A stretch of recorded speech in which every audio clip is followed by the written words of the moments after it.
Everybody and true believers alike, it's time for Is It Kino, your favorite movie and cape shit review podcast. I'm your host, Peter 1, joined as always by Peter 2 and Peter 3. Wow, you made me Peter 2. That's Tobey Maguire. I'm honored, honestly. No, I actually made LOWRES WUNDERBRED Peter 2, Kino Corner. You are actually Peter 3, the less important Peter of the three. LOWRES WUNDERBRED, our special guest today. Welcome to this cape shit fiasco. Oh, thank you very much. I'm very happy to be. I'm glad I got hit with this episode and not, because I do listen to this show, and not that furry wolf movie that you guys were talking about. Oh, should we bring LOWRES on for that? Hey, maybe we'll do Eternals. All these very low tier movies. Now, I mean, that doesn't change my opinion on this movie, but it is still, I would assume, leaps and bounds above, what was it, Johnny Depp's daughter fucking a wolf? No. I have to imagine Kino Corner enjoyed that movie more than the Spider-Man movie, just judging by his social media posts. I did. Well, let's dive into it, because there's a lot to cover. Everybody's freaking out about this movie because they've never heard of cameos and other characters appearing in a movie before. They've never seen... They're really... Look, here's the thing. These are people who have never seen Jimmy Timmy Power Hour, okay? They're acting like this is some big new thing when, 10, 15... They haven't seen the Flintstones meet the Jetsons! It's literally... Yeah, I was more blown away when Jimmy Neutron became 3D and Jimmy Neutron became 2D and Timmy Turner became 3D. And then in the third Jimmy Timmy Power Hour, they did the art style flip for the entire cast of both shows. I mean, that was revolutionary. I always wanted to see Timmy Turner's dad, whose name is unknown, in the Jimmy Neutron art style. And really, I think you're right. That is a better example of what this movie was trying to be than what the movie actually is. Yeah. But let's begin with LOWRES. LOWRES, what did you think of Spider-Man number 3? Well, this just to me seemed like a somehow less intellectual remake of that Spider-Verse movie that came out a couple of years ago. They just completely stole everything about that, but then made it dumber, made it worse. And geared it towards a younger audience even than the cartoon movie. And it also felt like a covert apology for Andrew Garfield's Spider-Man movie. They just have every opportunity. They try to remind you like, oh yeah, this was bad, but we're trying to make up for it now. We're trying to make it better now.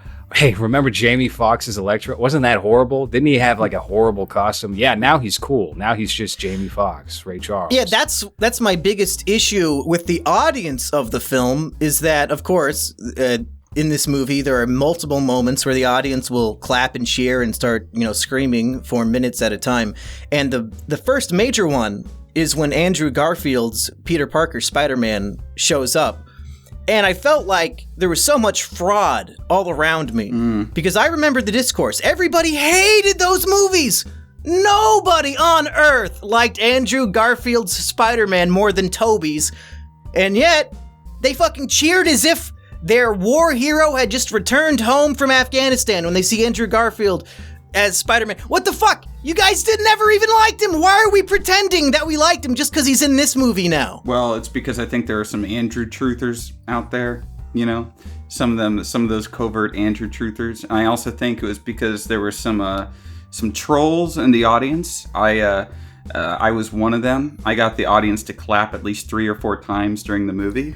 They would have done it without your assistance, I guarantee. They would have done it without my assistance, but I just take pride in the fact that I started the clapping several times, and I completely detested the film and everything it stood for. But I gotta say, I really liked it when Aunt May died. I really liked it when the 2 other Spider-Men came in. I really liked it when I found out Green Goblin was the main villain. I really liked it when none of the villains died at the end. Well, let's... I don't want to be extremely negative Nancy on this, because I actually do have a mostly positive view on the film. But I want to go back to what LOWRES said earlier about this being a shittier version of Into the Spider-Verse, because I think that is just the greatest point you could possibly make. Don't even watch this movie. Just go watch Spider-Verse. It's the superior Spider-Man film. People are saying this new one is the best Spider-Man movie of all time. I would say it would be lucky to make it into the top 3. It would be lucky This to make it also- into the top 10. It feels like what they did a couple of years back when DC announced that, oh, we're doing Batman vs. Superman. That's coming out in 2016. What they did was, oh, we have to make our own version of that before them. Now, they've been talking about that Flash movie for ages, and then they announced Michael Keaton was going to come back as Batman, and I think they were even talking about maybe getting Nicolas Cage in there as Superman to make up for that Lost movie from 1998. And then they rushed this out. This was, they started talking to the actors before they even had a script. I know Willem Dafoe was approached to do the Green Goblin role probably around the same time that they announced that, oh, we're going to start doing multiverses in the DC film series. So it also feels like that. It feels like we have to beat DC to the punch yet again because we have a more reliable production crew here to be able to usher these movies out 2-3 times a year. So, well, do you feel like Into the Spider-Verse might have been the test to see if something like this would even be received well by audiences? Because that was a few years ago. Yeah, they absolutely use, I think, animated films as a way to gauge what the audience's reaction might be to some of these ideas. And also, once you get into this kind of concept with anything, I mean, obviously the prime case here is with comic book films because that's where all this originated from. People would write themselves into a corner and then they have to figure out a way how they can expand upon everything's in the same universe, even though they're all in different universes. It feels very cheap. And so you watch a movie like this and it doesn't feel legitimate with the other films outside of the Marvel canon. It also makes the Tom Holland Spider-Man feel lesser by default because his whole story is kind of... I don't know. It's kind of meaningless now without these other films that weren't related only a couple of months ago. So I don't know. Well, here's my view on the Tom Holland character. I think they're doing another MCU trilogy with his Spider-Man. So really, this might be a unique scenario where we have a prequel trilogy and then like the actual trilogy, because this really is setting up Peter to be a Spider-Man, and now that his identity has been magically erased from existence, like he can really be just undercover and have a traditional Spider-Man narrative as opposed to what they've been giving us for 3 movies. Mm-hmm. And I think this one really driving in all of the great power, great responsibility bullshit that is in every single one of these movies. I guess this really is his origin story, since we didn't get a movie about that, but it's also full of stupid bullshit that kind of ruins like 8 different movies at the same time. Right. So, yeah, just one thing real quick. Yeah, they kind of set it in a place where if Sony wants to take back, which isn't going to happen, if Sony wants to take back Spider-Man and make him exclusive, they can do that. If they want to introduce Ben Parker all of a sudden and do that all over again, they could do that. Like, I think he's dead. Is he dead in this timeline? Yeah, he is dead. Okay, all right. Well, then what am I talking about? But they have an open canvas essentially to do whatever they want. But if they do the traditional Spider-Man route, where it's going to maybe echo what we saw in the Tobey Maguire films or the Andrew Garfield films, well, now it's always just part of his backstory that he had all these other films intertwined. Like it would be like if you saw the Christian Bale Batman films, and before he even became Batman, Michael Keaton and George Clooney approached him from just like a time machine or something and somehow helped him become the Batman he is today. It's fucked. It's weird. I don't know. I'm not a big fan of that. Yeah, I agree with you that it seems to be... the ending seems to leave it open for Sony to completely take back the rights of Spider-Man and completely divorce it from the rest of the MCU. Or if they decide to keep working with Marvel, they can still... integrate him back into, back with all of these different characters or whatever. But one of the big things about this movie and this is a problem with a lot of Marvel films, a lot of modern Marvel films, and but this film kind of brings it to light more so than a lot of the other MCU movies because it brings in these characters from these other movies, and it reminds you about these other films, these other honestly better films, especially the Raimi Trilogy, which still holds up. But I was thinking about the Raimi Trilogy while watching the movie, and I was like, okay, so in the first movie, the Green Goblin is his best friend's dad. In the second movie, Dr. Octopus is his mentor. And in the third movie, the new Green Goblin is his best friend, right? So all these villains had some sort of personal connection to Spider-Man, to Peter Parker. So there was more at stake. There was more at play between him fighting these guys. You know, there was some sort of emotional connection between the two. And in this movie, none of the villains know who Tom Holland's Peter Parker is, and he doesn't know who any of them are. And there's this weird Kino, sort of... you are such a fucking pleb. We all know that Harry Osborn's Green Goblin lasted all of 10 minutes in the film. Spider-Man 3 is about Peter against his own inner self. Well, yeah, with the black ooze letting the evil come out. Too. That's what the movie's about. Well, that too. But I'm saying, but my point still stands that every fight in the Raimi Trilogy is a personal one, you know. And then in this one, like everything is so depersonalized. It's he doesn't know who they are. They don't know who he is. They're just fighting him because they're like, oh, we just kind of like it here. And if you send us back, we're gonna die. And he's like, well, maybe if I send you back, but I cure you, I give you a little bit of a Spidey ouchie, a little bit of the Fauci ouchie before you go. You'll be a good guy. You'll be a good little citizen. And then you can go back to your moment of death and die, but at least you'll be a good guy when you die. Because that's what I was thinking. So it's like, oh, so they all come into this universe. They left their universe at the moment of their death, right? So wouldn't it make sense that when he sends them back into their universe, it's going to be at that same point in time? Well, let's just dive into all of the plot contrivances and holes, because the movie, that's my big issue with the movie. I like the interaction between the three Spider-Men. I like the Naruto talk no jutsu style of I'll defeat the villain by becoming his friend and curing his heart. But first of all, Doctor Strange's character, he's either a fucking Skrull, or he has been completely character assassinated by a scriptwriter who had not seen the previous films that the character appeared in. His character does not behave at all like any previous incarnation of this MCU universe. And the whole magic spell, it's just so fucking stupid. Yeah. So everybody from every universe who knows that Peter Parker is Spider-Man is going to just magically appear in our universe from different moments in time. Tobey Maguire appears as 45-year-old Spider-Man, but the villains who he killed 20 years earlier are just that age. So now we have interdimensional magic time travel. Well, and also all at the same time. And, Plus, Venom, Tom Hardy's Venom, who does not know that Peter Parker is Spider-Man, shows up. Even though in Spider-Man 3, there's literally a Venom who knows who Peter Parker is. Why didn't he show up? I get we don't like that 70s show guy, Topher Grace, whatever the fuck. I don't like him either. But at least it would make sense for him to show up and not Tom Hardy's Venom.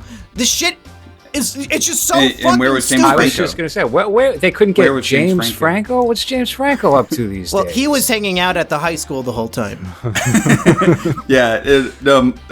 know that the night that we watched it, Mumkey, we were joking that it would have been a better movie if James Franco came in, and then the conflict was that he stole Zendaya away from Tom Holland. 40-year-old James Franco is trying to date 17-year-old Zendaya. That would have been good. Yeah, I would have watched it. It was Spider Cuck, no way. Peter gets cucked by James Franco. He shouldn't have even been Harry. He should have just showed up as James Franco and started hitting on all the kids. I mean, the other actors just show up as, like Jamie Foxx has showed up as Jamie Foxx. Yeah. Alfred Molina showed up as a de-aged Alfred Molina with the weird skin texture. Which I thought looked pretty good, honestly. I thought all the de-aging in the movie was pretty flawless. I didn't notice any big issues. I mean, and then I'm going to say this outright and just get this out of the gate, is that the best performance by far in the movie was Willem Dafoe. Well, that can be said of any movie he's in. Yeah, I mean, that's true. But he actually was hamming it up and doing his weird contorting face. And I was entertained every time that Willem Dafoe was on screen. Too bad that he's one of like 5 or 6 bad guys. And he really hardly gets much time in front of the camera. When you think he probably gets more than everybody other than Doc Ock. Did you guys feel that the characterization of the older villains kind of felt either extremely one note or not one-to-one with their portrayal in their original films?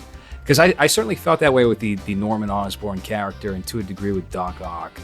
Where, I mean, Doc Ock is what, he just keeps repeating that same line, the power of the sun in my hand, over and over and over again. But Norman Osborn, like proper Norman Osborn, seems like less of a prick in this movie than he was even in the original Sam Raimi film, where I remember him being kind of shitty to his own son and just like a very well, he was business shitty towards Harry, but if I recall, his real son figure was Peter in that movie, and they really bonded, and that's why it was so brutal when it was revealed that he was actually the Goblin all along. Yeah, right. But he was kind of like, a businessman, and he's something of a scientist himself, is what you meant to say. When they said that, you just knew there was uproarious applause and laughter in the theater. And since Black Panther, when the little girl said, "What are those?" to Black Panther's shoes, not since then have I rolled my eyes so hard in a movie theater at a forced meme. Yeah, what I did was I joined in the laughter, but like way over the top, so that people knew I was actually just being sarcastic. Like De Niro. So just like my normal laugh. Yeah. Yeah, it was not a normal laugh. It was a faked laugh to make fun of the people laughing around me at this stupid meme that's so old. Oh man, you showed them. I showed them, yeah. The lady next to me, actually, because I was clapping and fake laughing at all the NPC points in the film. The lady next, before I go to it, it was watching the movie with the Marvel fans was like being at a cult meeting. Because every single joke that was in the trailer it was like a Pavlov's dog effect, where it got an uproarious applause and laughter, even though none of the jokes in the trailer are funny. And I know that these people have heard it probably 1,000 times, and you could kind of see them. They knew that the line was coming up, and they were just preparing themselves for this religious experience, of hearing a Spider-Man make fun of Otto Octavius's name. And it was honestly baffling to me. And then before the movie even started, now in my cinema, it was pretty much sold out. They had to add more showings and stuff. I think there were 2 children in the entire theater where I was sitting. Everyone else was over the age of 30. Good. I think that should be the law of the land, is that if you're under 20, you can't even get into a movie theater. And if you're under 30 and you have a cell phone, you have to leave it at the fucking front desk. Fuck those people. Only I'm allowed to pull out my phone to take notes. All these other people with their bright ass screens sitting in the front row, fuck off. All of us are under 30. Anyway, but there was this really obese man sitting behind me. I mean, that's not a surprise. It's a cape shit film, right? And he was with his, I want to say 8, 9, 10-year-old son, something like that. The son was in that range.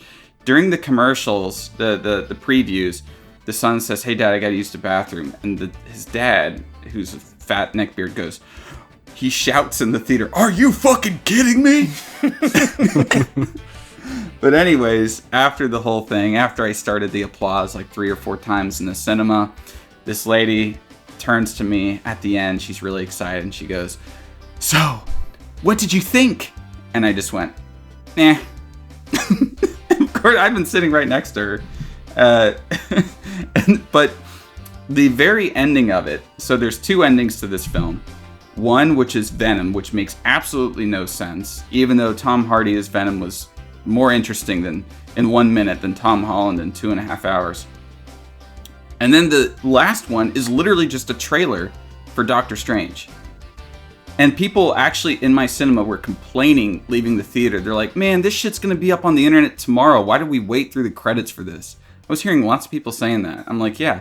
I mean, the other end credit scenes were essentially trailers for other movies, but they disguise themselves, right? If I recall, some true kinographers went and saw an IMAX version of a Mission Impossible movie just to see the Bane plane scene from The Dark Knight Rises, all the way back in like 2011, 2012. So if those people can sit through all that bullshit just to see the plain Bane for you scene, I think these people can sit through 3 minutes of credits to see a trailer. Well, it's very peculiar. My theater, which was 123movies.com, did not have any post-credit sequence at all. So I didn't get to see See, I was expecting Venom to come up at any moment, and then they cut it right before the credits started, so I never got to see. So what happens after the movie concludes?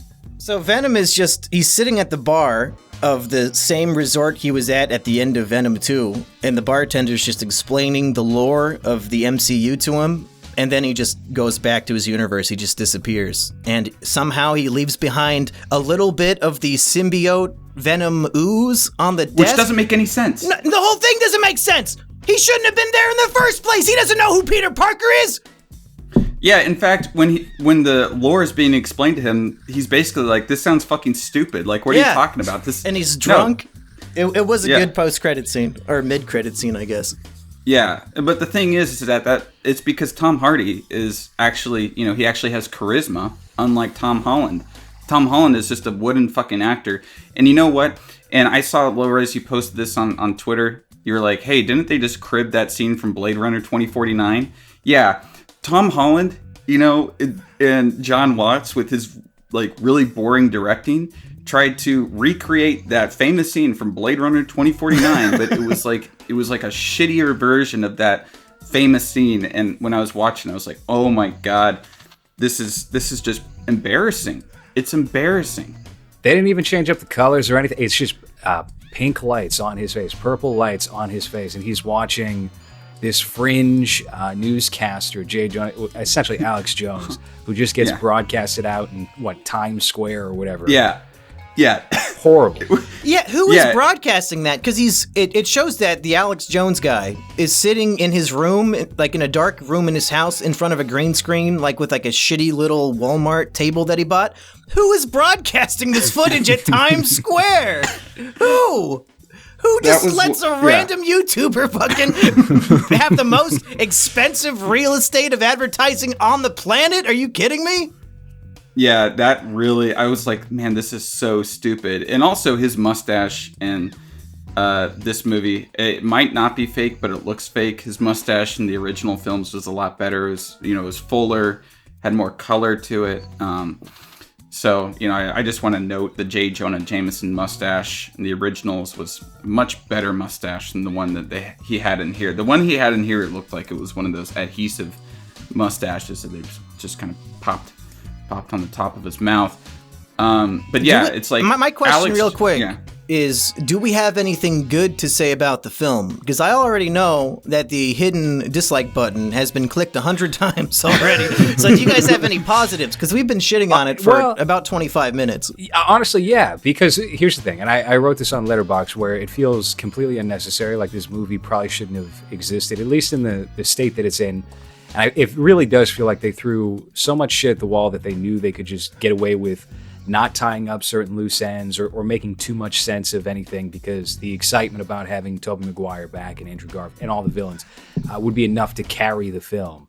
But in spite of being a total mess and not making all that much sense, I was still mostly entertained by it. I gave it 2.5 stars out of 5 on Letterboxd, so it's certainly not the worst thing I've watched with the Marvel Studios logo on it. And it's not the worst thing I've seen this year. That would be Space Jam 2. But this is like Space Jam 2. Like, the thing is that this follows in this... Like, this year, I posted this on Twitter. I was like, 2021 is like the year of the fan fiction blockbusters. You had Space Jam 2, Ghostbusters Afterlife, and now Spider-Man No Way Home, which all feel like fan fiction or just corporate brands saying like, "Hey, look at these IPs that we have. Isn't that so great?" It really does feel like the kind of movie you would pitch your friend if you were like in kindergarten or first grade. Just, oh yeah, we're gonna have the Spider-Man team up and they're gonna cure the bad guys of being evil. Great. That sounds. It's a very psychologically driven plot. I'm into that. It's very deep. And it takes them all of what, like, it seems like it's not even the whole night, and like a chemistry lab to make up all these all these vaccines for the bad guys. It's like they just do it like in a flash. They're like, all right, we got the vaccines for the bad guys. This weird sort of mixture. We're gonna just pop that in the Green Goblin, and he'll be good again. We're not gonna do any testing. It doesn't take any time at all. It's just like we just need to show us making it, even though in an hour and a half we'll be using Kino, if the last 2 years have taught you anything, it's that vaccines do not need a lot of time to be tested or experimented. Just start fucking injecting everybody, and we'll see what happens in 5 years. Fuck it. Yeah, they go back to their universes and start. Electro develops myocarditis. Green Goblin spells palsy.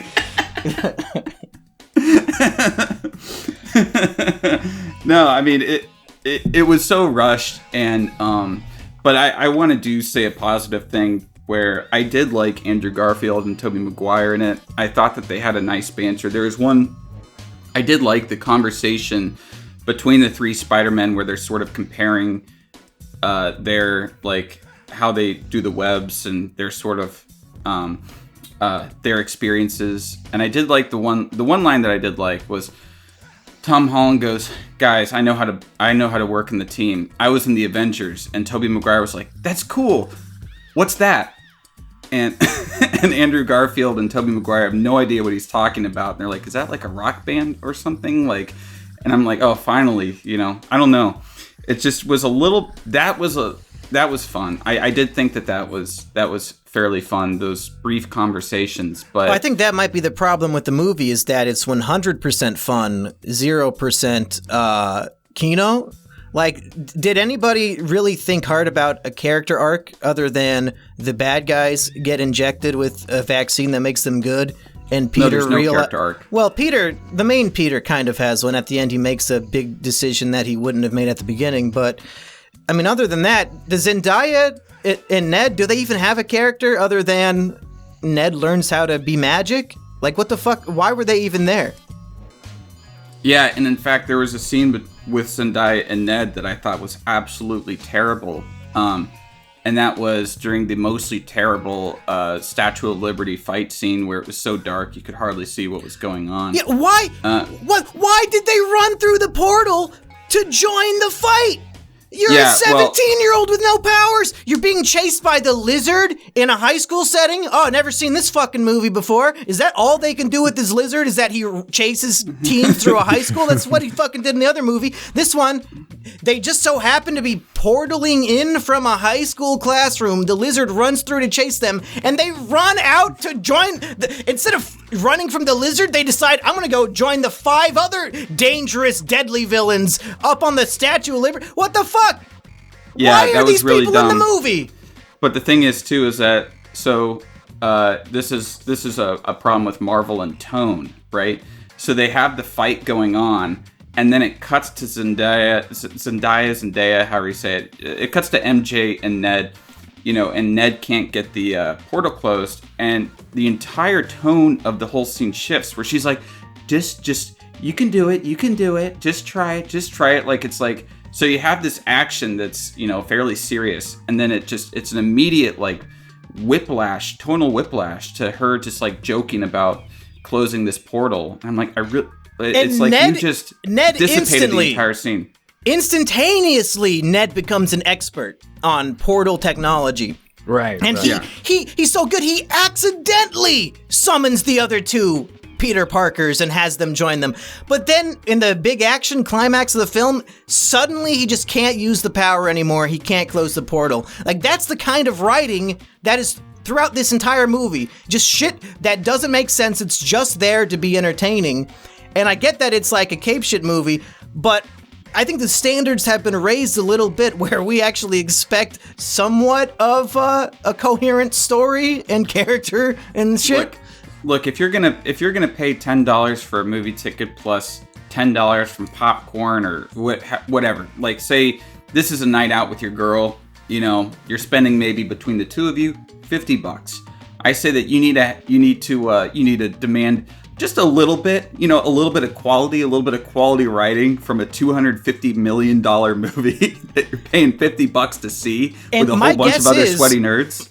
My guess is that the script was written in like less than 2 weeks, because Spider-Man 2 of this trilogy, the new one, it ends with him being exposed as, Peter Parker is Spider-Man and he killed Mysterio. And the plan, from what I've read, was that in the next movie, the one that we're talking about right now, they were going to have a villain called Kraven the Hunter, and he was going to be the main villain. And then when they found out they could get all the other people from the other movies back, they scrapped the entire plan for the third movie and just wrote this shit, I assume, in a weekend, because they found out they could get everybody in. So, I mean, fuck, they should have spent at least 3 times more amount of time on the script writing. It paid off, because it's now the 8th best reviewed movie on IMDb. Oh my god! Wow.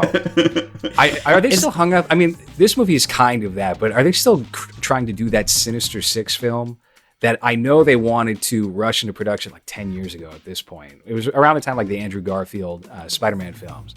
But I remember they revisited the idea or touched upon it briefly. I think around the time that Tom Holland got in the mix with Marvel. Well, there is a Morbius movie coming out next month. So and Michael Keaton, who was the villain in the first Tom Holland Spider-Man, for some reason is in this Morbius movie that takes place in the Venom universe. So I don't know what the fuck is going on, but clearly they're trying to assemble all these villains for some reason. Now, also in the comic books, I believe Ned is the Hobgoblin, right? That character eventually becomes Hobgoblin 2 or something like that. And they kind of foreshadowed that. And I did see, I don't know if this was just for COVID or what, but the actor who plays Ned has shed all of the weight, or at least he did for a while. He was super skinny, so maybe I was thinking that might be for this movie, so he could play the Hobgoblin, but maybe it's just for the future. I think it's for his health. I think he doesn't want to die. Well, I figured he lost all the weight for a role, but I don't know. See, here's what I was thinking, because Ned clearly has magical tendencies to him that impress Doctor Strange. So they're going to go somewhere with that, right? Now, Doctor Strange's partner is a fat Asian man. Now, could it be that when that partner dies, Doctor Strange is going to groom this kid to be his new fat Asian partner? I think that could be the direction of Doctor Strange 2, 3, 4. I think Doctor Strange, the multiverse of grooming. He doesn't need to kill Wong, because this movie gave us a big piece of lore. Evidently, since Doctor Strange was blipped by Thanos, they gave his job to the fat Asian guy who has no charisma to be found. And now they're just throwing him into all these movies. He was in the Shang-Chi movie. I thought it was just because he's Asian, but no, it turns out he is the new Sorcerer Supreme. Can we give it back to Doctor Strange, please? Well, I don't want this fat fuck in all my movies now. Yeah, but the thing is that a lot of these characters in the MCU are just charisma sinks. It's just like charisma black holes. I think that's a big problem. I mean, Benedict Cumberbatch is pretty good, even though, like, he's a good actor, but he's not given that much in this film. He's given almost nothing. And what they do give him contradicts what we know about the character. So I actively disliked every moment he was on screen in the movie. Yeah. I'm looking forward to seeing Multiverse of Madness, just because evil Doctor Strange showed up, and I was like, oh, fuck yeah, I want to see a movie all about him. Yeah, and but what that also does, right, is that when you have the actors from the other movies come in, namely Andrew Garfield, Willem Dafoe, and Tobey Maguire, and Tobey Maguire was like snoozing through this whole thing, and he was still more charismatic than Tom Holland. If I recall, this is his first movie since like The Great Gatsby, right? Yeah, he hardly ever acts. If you take a look at his IMDb, his acting profile is very scarce after about 2013. Is it true that he just makes his money robbing all the other celebrities in poker? Is that what happens? Yeah, pretty much. Pretty much. I mean, there was a movie called Molly's Game that was pretty much made about Tobey Maguire's. They had Michael Cera play him, right? Yeah, maybe. I didn't see the movie. I just know I just know that's about Tobey Maguire's underground poker ring where he was basically robbing all the actors. There's a 5-minute scene of that, but it's not really about Tobey Maguire. He's never named. Yeah. but everyone knows that it was. Well, good for him though, man. Like, fuck this. I don't even know why he came back. I guess he just likes being Spider-Man. But if you got $30 million in the bank from poker, I would retire early too. I think they should make a movie on him and DiCaprio and Lucas Haas and all them getting snatched back in the late 90s. The Pussy Posse? Yeah, Pussy Posse. Yeah, that would be good. I would watch that. We should act in it, actually. I think that we would all be a good fit for the Pussy Posse movie? Yeah, Low-Res can be DiCaprio. I'll be Tobey Maguire. Did they have any midget friends?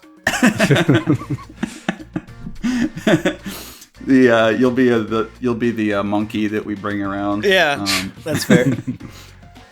I'll sit on Leo's shoulder like I've always dreamed.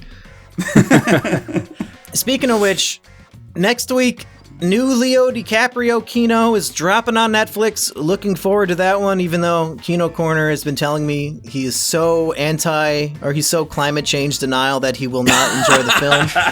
So I feel like it's going to be... No, actually, so I've been reading reviews on it, and it seems like a lot of even like lefty reviewers don't like it because it's so preachy.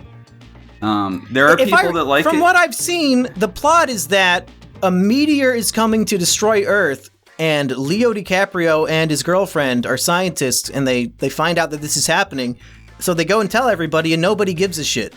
I don't know how that's all that preachy. It just sounds like a cool movie. Well, no, you got Adam McKay helming it, and if you take a look at his recent track record, this is very in line with everything else. I mean, it could go in a different direction where it's not preachy. I'm anticipating that from him personally. Yeah, no, even like IndieWire said it's super preachy and that they didn't like it, and this is IndieWire, which is very left-leaning. But I guess we'll find out next week. I wanted to bring up something about Spider-Man, something else to kind of harp on, is that the way that the cinematography of it, the direction of it, was so boring. The only scene in the film that I thought had any kind of interesting direction was in his apartment at the beginning when the helicopters are around and he's shutting the windows, and it has kind of it made me feel almost like the beginning of the Woody Allen film. Is it Husbands and Wives? Is that the one where the camera is kind of running all around the apartment, as people are kind of talking to each other? And I think it might be that. I might be getting it mixed up with another Woody Allen film. They kind of all blend together in my head. You're thinking of the episode called Charlie Work from It's Always Sunny in Philadelphia, I think. Yeah, that's a good episode. That is a good episode. But then the rest of the film doesn't live up to that scene, which that scene did have a sort of energy to it. Then the rest of the film is all over-the-shoulder shots, medium close-ups, people standing in a circle talking to each other, and with kind of dark cinematography. Like, there's many shots in the film where it's like, there's light in the scene, but then the actor's face is in shadow, where it doesn't really make sense for the actor's face to be in shadow. A lot of this stuff is at night, and it's too dark. I don't know. Like, I don't know if it was my cinema or what, but it seemed, the big action scene at night, it was like, okay, I'm going to have to squint my eyes a little bit to see what's going on here.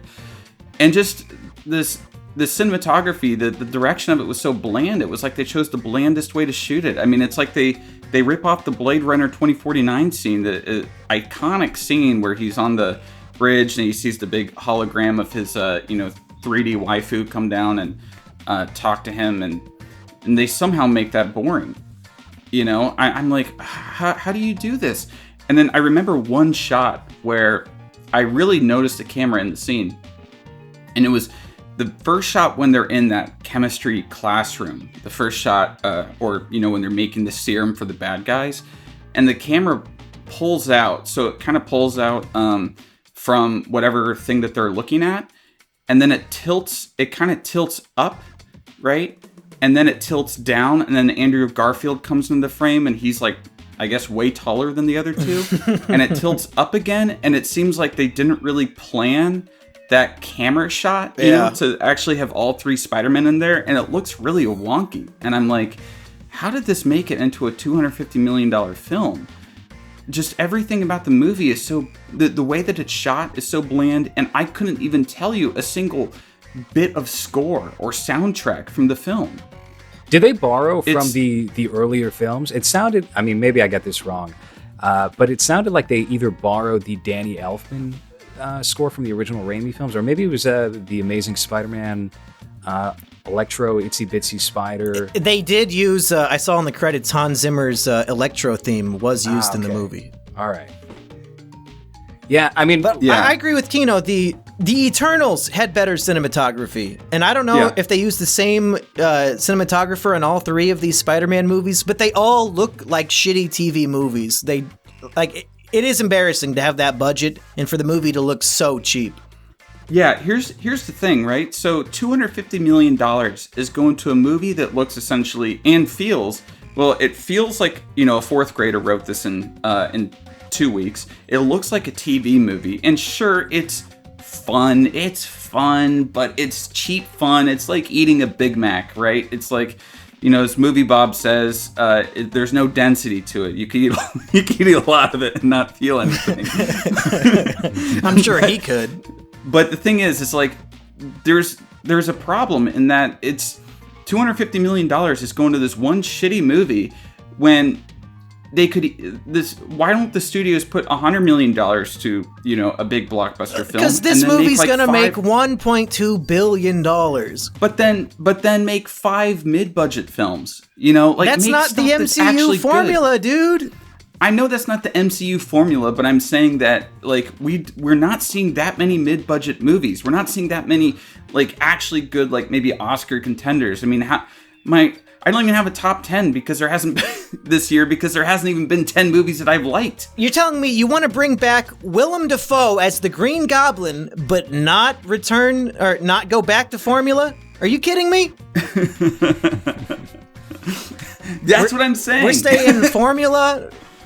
Cookie cutter script writing, just set up 8 more movies at the end of your movie and bring in characters from other movies and you'll make $1 billion. That's all you need to do. Throw in a few funny lines, talk about how weird it is that they gave Toby natural webbing inside of his fucking veins, make some jokes about that, make some jokes about Andrew Garfield's movies sucking dick, and then the other Spider-Men say, oh no, you're not that bad, you're okay, you're fine.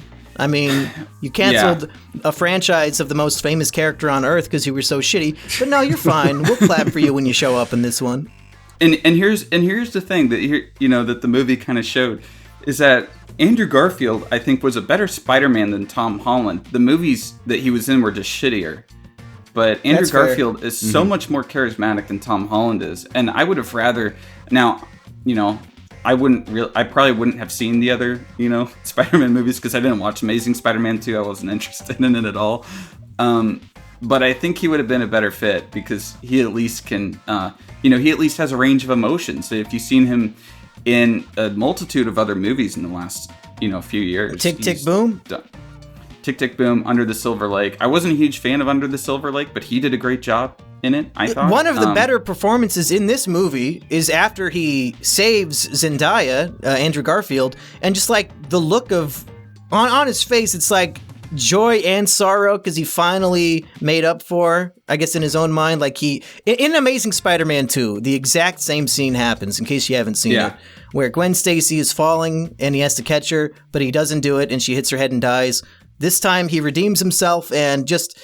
There were more complex emotions on his face in those 10 seconds than the rest of the film combined, I would have to say. Yeah. Yeah, he shows himself to be a much better actor than Tom Holland. And, and Tobey Maguire, he looks bored for the entire thing, and yet he's still... Toby was bored. He did not want to be there, but that Disney money is going to buy a lot more poker games. Yeah, but so what's funny is that it's okay, I think we can all say that this movie is just... It's just a crossover episode of a TV show. I mean, Marvel is just a TV show that you go to the movies to see, right? Yeah. That's basically what it is. They look like TV. It looks like a TV show, feels like a TV show, and each one ends with and next time on, Spider-Man's Adventures, it's whatever. It's it's a Saturday morning cartoon show that people have a religious obsession with. And I got canceled in my town over over this movie because I posted a Minion meme to my Facebook that spoiled the film. Wait, you posted a Minion meme on Facebook? Yeah. That's not where you're supposed to post those on Twitter, dude. Dude, I posted spoilers on Twitter. Oh, I was just talking about Minion memes in general. Oh, yeah. Well, of course, there was a Minion resurgence this last week. A lot of us were Minionized. Wait, why? It was just some of those, kind of shitpost accounts started it, and it was just a funny thing. And they made you a Minion? Yeah, they made me a Minion. Or I think... No, I made myself a Minion. I just thought it was funny. We did it for, It was for, a day and a half, and then we all kind of went back to normal. So what did you post on your personal Facebook page that got you canceled? I'm gonna... Here, let me share it with you into the group chat here. All right, let's take a look. You can put this up on the video. So we've got a Minion in a diaper laughing, and the text says, Green Goblin kills Aunt May. Green Goblin is the main villain.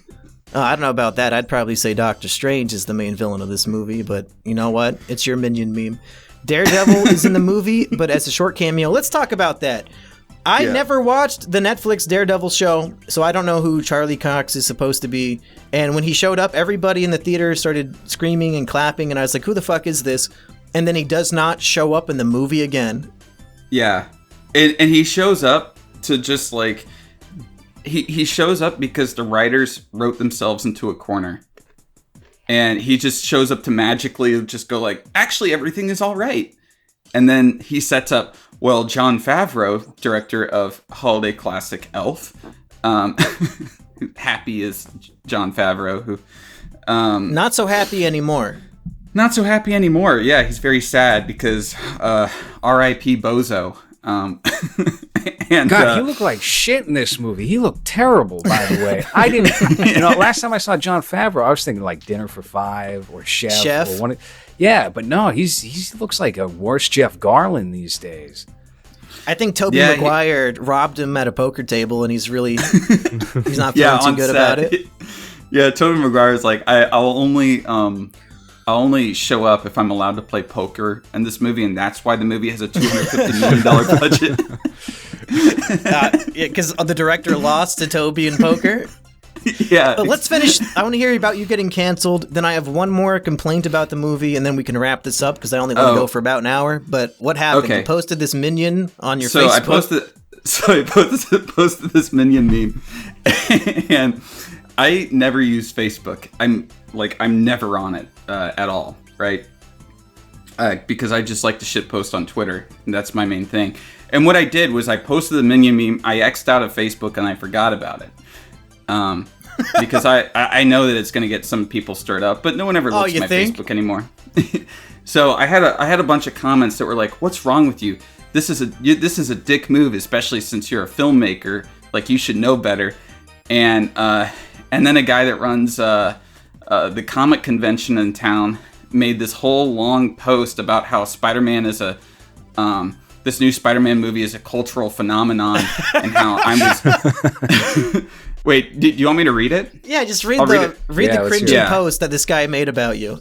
It's literally a copy pasta. And this guy's he's renowned for something. He has followers. He's renowned for making a Batman script that never got made. And he runs a convention in some small town in Florida. Yeah. Okay, let's see what he had to say about you posting a Minion meme. He never names me, but he says, "Not all movies are for everyone. Some people prefer films that make you think, while others want escapism. Some people get offended by mature content, while others live for it.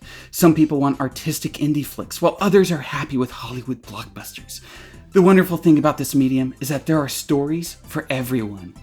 That said, some movies are cultural phenomena, and a huge portion of moviegoers want the joy of experiencing them for the first time unspoiled. They want the surprise and the emotion of discovery, often shared with an audience of like-minded strangers. Yet there are those who seem to take pleasure in ruining that experience for them. That's just mean-spirited and callous." Can I interrupt real quick? Yeah. Is there any irony in that as you are reading the words of like an egotistical man-child complete loser, you are reading it in the voice that you do for all of your YouTube videos? I'm doing this intentionally. Okay, what, your whole life or just now? Just now. Okay. No, I'm egotistical, but I'm not a man-child. Well, keep reading and we'll find out. Today, I unfriended a fellow filmmaker who I've known for a number of years because of a spiteful act that didn't serve any purpose than to cause others to miss out on the joy of a cinematic experience. Missed out on the joy of watching Aunt May get killed? What do you mean the joy? What joy did you ruin? Simply because he didn't... If he saw Aunt May get killed on screen not knowing it was going to happen, it would have filled him with joy? What do you mean? I think he's referring to what Kevin Smith said when Kevin Smith said that when he watched the film, he needed tissues for his joy jizz. Today, I unfriended a film. Simply because he didn't like the movie himself. If he's going to do that to prospective audience members, then I have no interest in supporting his artistic endeavors. Even did he ever support you to begin with?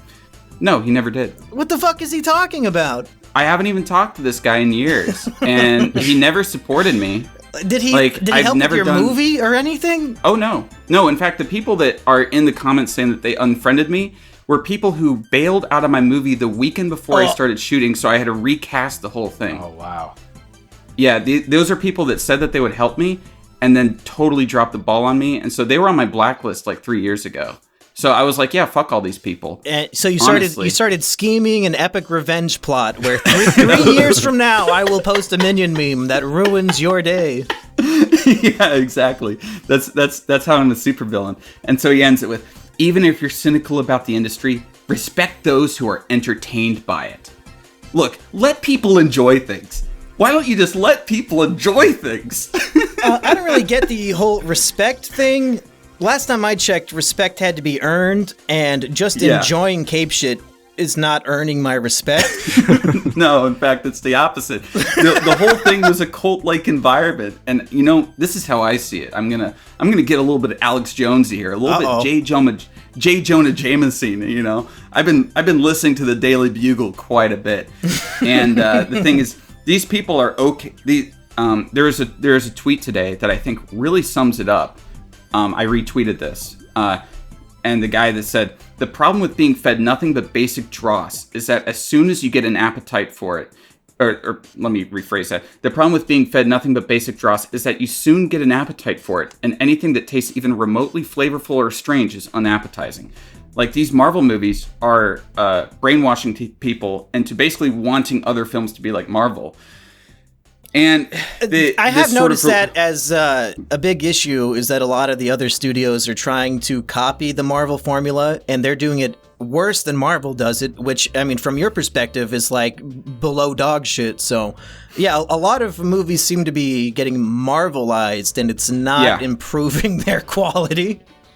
Yeah, and the thing is that it's because the audiences want movies to get Marvelized, and audiences have this kind of religious adoration with Marvel, because a lot of these people don't have any sort of cultural foundations. They don't have any sort of like personality, so they attach Marvel as their, they integrate Marvel into their own personality. Hey, 4 decades now, we've been told that us white people do not have any culture, so now we finally go and get some, and now, oh no, it doesn't count.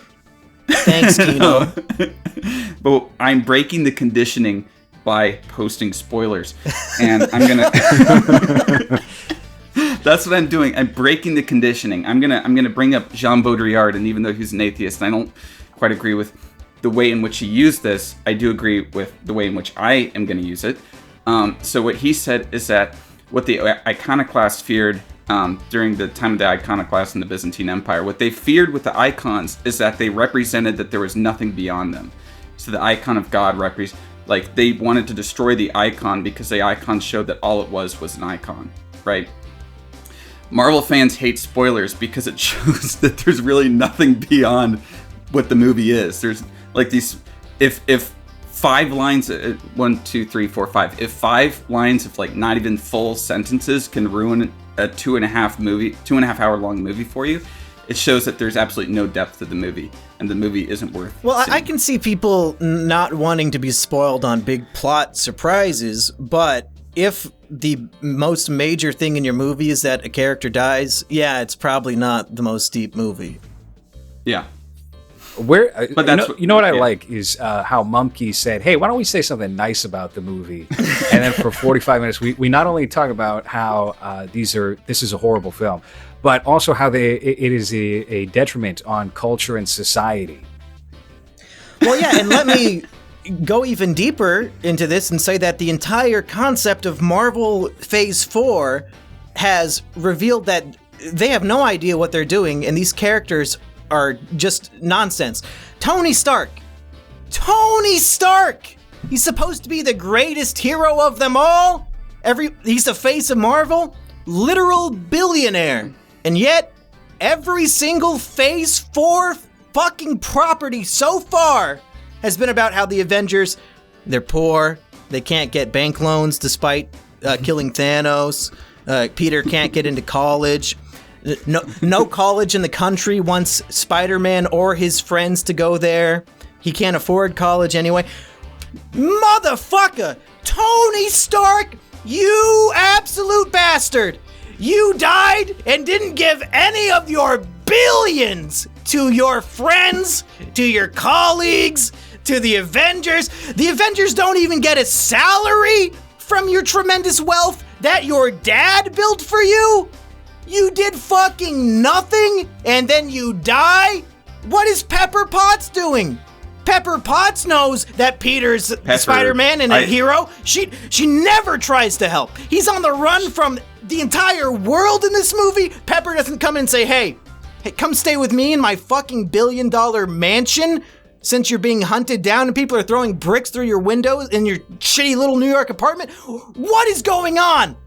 Why can Falcon and the Winter Soldier they can't get a bank loan when they're the heroes? Why do they not have Tony Stark's money? Can anybody explain this to me? Or is all of Phase 4 just proving that Tony is a fucking prick? Tony Stark's very Bill Gates-esque. You know, he wants them to be able to earn the money on their own and be able to feel all that enrichment. They saved the world! Themselves. They saved the fucking world! they brought back half of humanity. Why would the bank not give... The bank won't give Falcon a bank loan? Are you fucking kidding? Peter can't get into MIT? My fucking retarded cousin could get into MIT. Here's the funny thing too, that this is plot point. It's like all three of them, their plan is to all three of them get into MIT. And then for some reason, the kid from the Grand Budapest Hotel is the one that gets into MIT. And I'm like, what's the chances that it's like, oh yeah, all four of these people from one school, they're all going to get into MIT. And he makes a big deal out of it too. And then he's making like, I don't know, like super high-tech stuff just on a whim in his apartment and in like a chemistry classroom. And I'm like, why do you need MIT? Like, yeah, you're already a fucking genius, dude. Yeah, exactly. Don't just go work at Stark Industries. Like, yeah, it's obvious you can already do it. Like, what do you need the college for? Just be Spider-Man. You need to, like, now that the whole world knows you're Spider-Man, why are you even bothering with college? Why are you still showing up to high school so that Hannibal Buress can berate you and call you a murderer? Dude, you have the strength of 5 million men in your puny little teenage arms. Just go fuck some shit up. You don't need to go to college, you kidding me?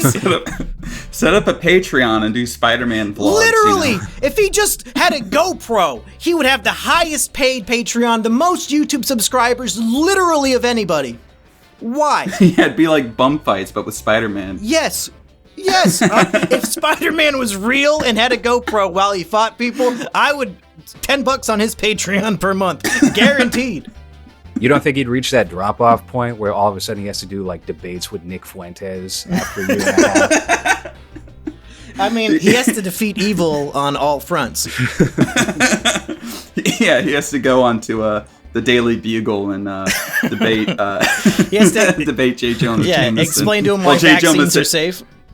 No, you know what they should have done with J. Jonah Jameson if they're really going for like an Alex Jones ripoff type of thing. Is somebody vacuuming in your background? Somebody is. Okay. Damn, Kino, you got your own cleaning service? You got a maid? Yeah. What the hell, dude? I got a roommate. You know I got to edit this shit, right? A clean freak. I'll try to take this out in this part.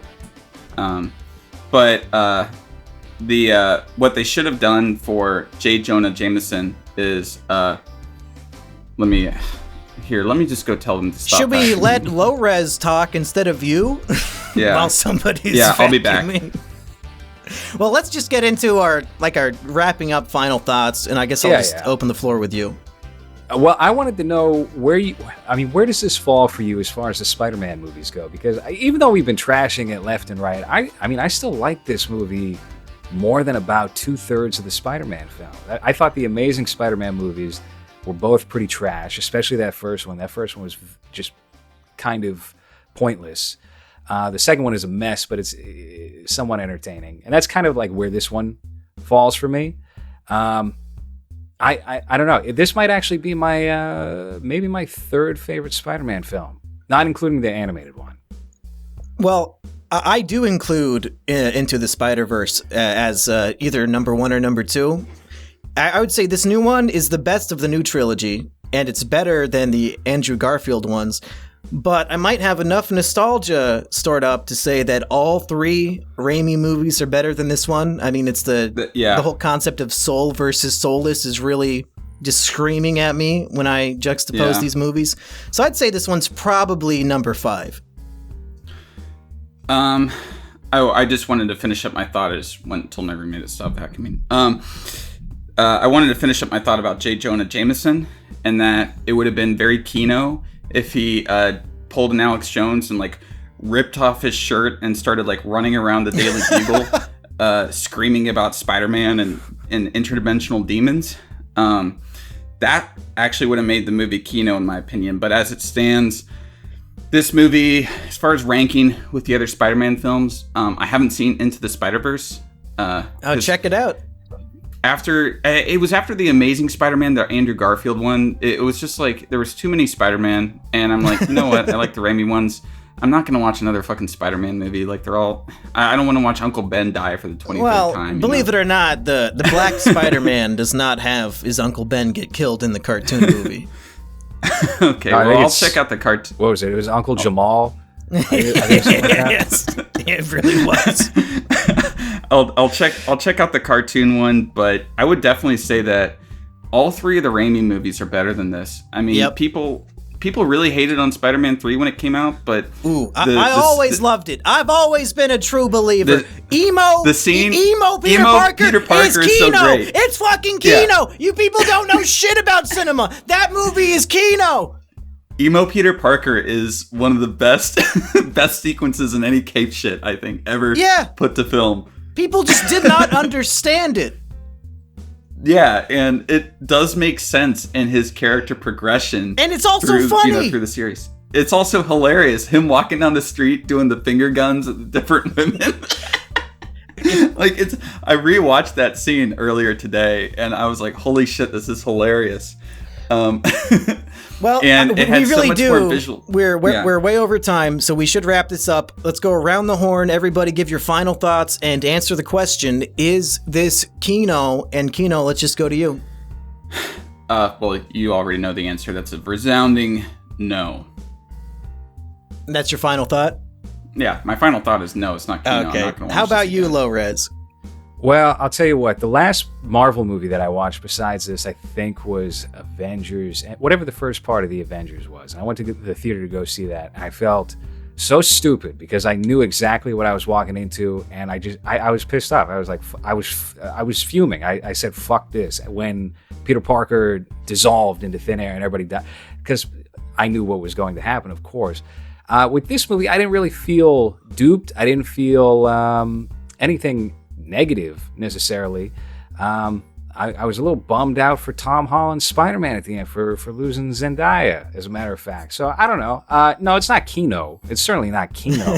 But it's not that bad. It's not a bad superhero movie, a modern superhero movie, not a bad comic book movie. But it doesn't it doesn't hold a candle to those Sam Raimi films where you can enjoy, what's his name, Chad Kroeger singing over Tobey Maguire swinging around. And they say that a hero can save us. I'm not gonna stand. If that, I posted this on Twitter, but if Tobey's Spider-Man would have swung through a portal and Hero by Nickelback started playing, I would have stood up and clapped in the theater, unironically.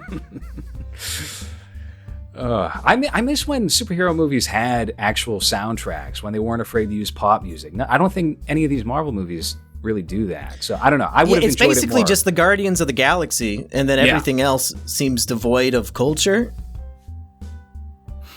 Yeah, and even then, the Guardians of the Galaxy is like 70s and 80s music. Which is fine by me. I don't know, like, why can't they have some Death Grips or Death Heaven playing? Well, because it's on a mixtape his mom gave him like 30 years ago.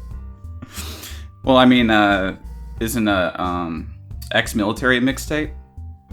I don't have any idea.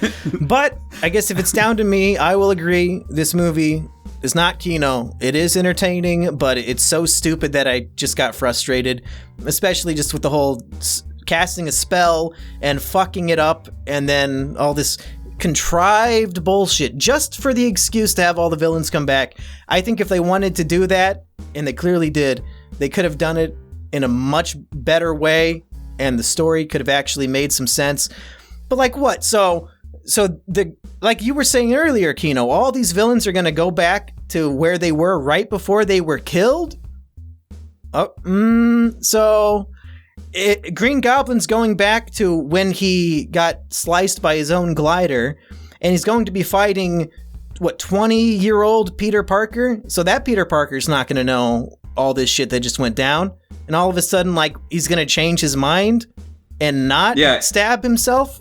Well, let me ask you guys. And Doc Ock is going to be underwater with the power of the sun. Yeah, like, right? He's already underwater. Yeah, there's no saving him. He's like, there's a nuclear reaction sinking him down into the ocean. He's dead. Right. Do you guys think that they're going to revisit these characters either in the Tom Holland Marvel Cinematic Universe timeline, or can you imagine a situation where Sam Raimi wants to go back and do a fourth Tobey Maguire Spider-Man film? I'm about to blow Doctor Strange. I'm about to blow your mind. Yeah, if Sam Raimi is directing the new Doctor Strange, Multiverse of Madness, I could see, and this might sound crazy, I could see Tobey Maguire's Spider-Man having a major role in that film. I think they're coming back again. Well, we'll see. Why would you get Sam Raimi to direct Doctor Strange and not direct Spider-Man if you're bringing back his version of Spider-Man? I'd be willing to put a monetary bet that Tobey Maguire shows up in Doctor Strange. All right, I'll bet you. I don't know. I don't know how. $20 buy my. You can buy my movie ticket to go see it. I mean, just with the multiverse stuff, it's they can bring in anything, and I don't know if they're gonna bring people in just as a little cameo, or if they're gonna be actually main parts of the story. But what you're saying is you don't want to give me $20. I think they should just bring in Dolph Lundgren's Punisher and just wipe out the rest of the characters in the MCU. He just kills everybody? Yes, just end it. That's how you properly end this series. Well, I think that is a good way to end this podcast. But let's do some plugs. And LOWRES, you and I might be the only YouTubers on this godforsaken website who still watch Survivor and enjoy it. So I think sometime very soon, you and I will do an Is It Kino on the new season of Survivor that just ended last week. I think that would be terrific. I want to get your thoughts on the finale and the outcome, but maybe we'll save that. Kino, let's save that. Kino, have you seen any Survivor at all? No, but one of my friends was on the show. Really? I think I talked to Mumkey about this. Which friend? Figgy. Jessica Figure. Oh, yeah, Figgy. She was on a pretty good season, and she's kind of hot. Yeah. So I've known her for a while, but yeah. So she was on the show, and that was the only time I ever like sort of kept up with the show, just to, see how she was doing on it. That was a pretty good season. I think they just added that to Netflix, right? Or was that a different one?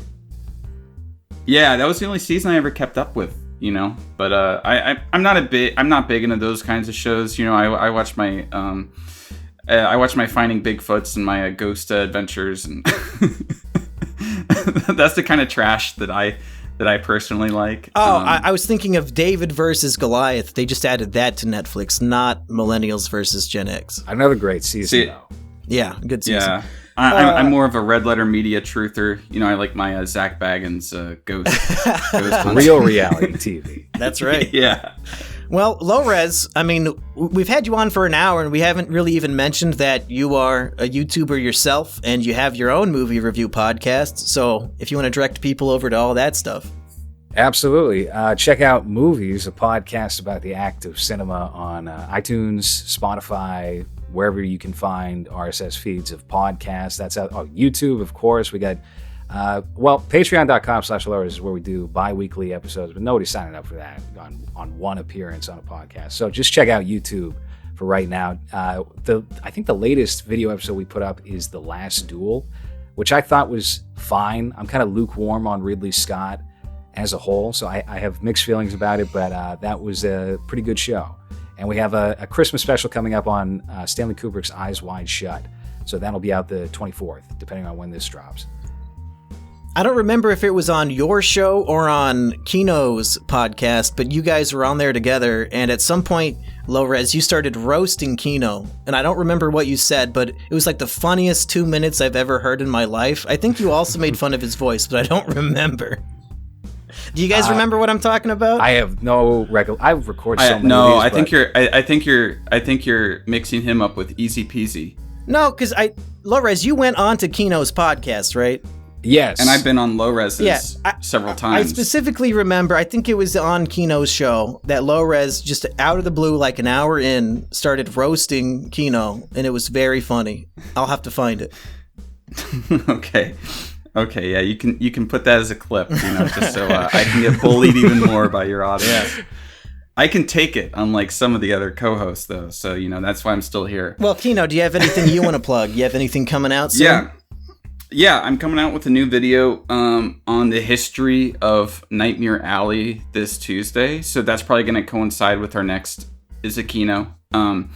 It's going to be about me just kind of talking about the 1947 version of the movie, the book, and then also a brief review of the newest movie and kind of comparing and contrasting the differences between the different adaptations. So it's going to be a shorter video, but I'm going to be coming out with that this Tuesday. Yeah, I saw you're planning on posting a lot of short videos on your channel now. Like you're doing a whole new rebrand or something? Yeah, I actually had an animator make me an opening title sequence and a guy make me a theme song, and I'm going to be doing a series. I don't know what it's going to be called right now. I know what I'm going to title it, but I don't know what I'm going to title the actual series. I don't know, maybe Kino's Closet, but I think a lot of people would make gay jokes if I it could be the Kino Files, Files, the Kino Files. And so it's basically I'm going to be putting out a lot of little videos that are 3 to 5 minutes, me just recommending cool, weird, strange movies that if I put 50 hours into making a video like I normally do, they would probably fail. And how many of these videos are going to feature vacuum sound effects and dogs barking? None of them, actually. I saved that exclusively for a monkey show. Yeah, just to ruin my shit. But yeah, so that's what I'm going to be doing. So I'm going to be coming out with one of those, or maybe a couple of those around Christmas as well. And then after that will be my French Dispatch review on my channel. Okay, well, I think that covers everything. Nobody is still listening. Half the audience got pissed that you guys were shitting on the movie and they already left. So for those who are still listening, what secret phrase should be posted in the comments below? Do you guys have any suggestions? Yeah. Goblin kills Aunt May. Rip Bozo. What was it you said about Kevin Smith's Joy Jizz. Yeah, Joy Jizz. Post Joy Jizz. That might get censored by YouTube. So maybe do Joy and then J asterisk. This is getting way too complicated now. LOWRES, what should they post? Oh God. Well, hold on. What was the name of the digital girl from Blade? Wasn't her name Joy? Yeah. I think we should. I think we can somehow connect this with Kevin Smith's fluids. So I'm pretty open to whatever you guys have in mind. I think Joy Jizz just with censoring out jizz so that YouTube doesn't. Well, I guess to each their own, everybody. You can censor jizz in any way you want. If I see any that get filtered, I will try to approve them to be posted. And that's it. Sorry that we didn't think this is the 8th best movie ever made. My apologies. I'm sure the next one will live up to that standard. But for Is It Kino, I've been Simian Jimmy. Thanks. See you guys. Thank you for having me on.